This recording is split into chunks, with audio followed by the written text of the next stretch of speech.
Welcome to our channel. If you want to set up your HomePod how-to, follow these step-by-step instructions to get your device up and running quickly and efficiently. Step 1. Unbox your HomePod how-to and ensure all components are included.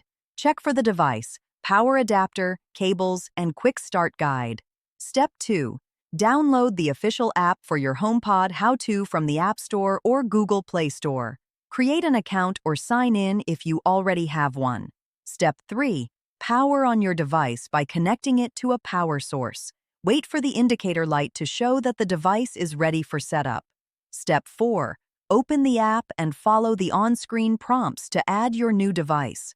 The app will search for nearby devices automatically. Step 5.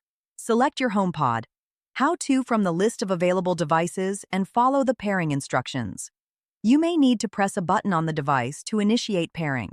Step 6. Connect your device to your Wi-Fi network by selecting your network name and entering the password when prompted. Step 7. Complete the setup by customizing your device settings according to your preferences.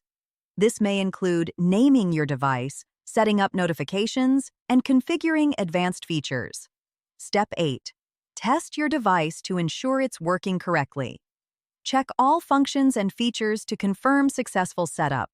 Don't forget to like this video and subscribe to our channel.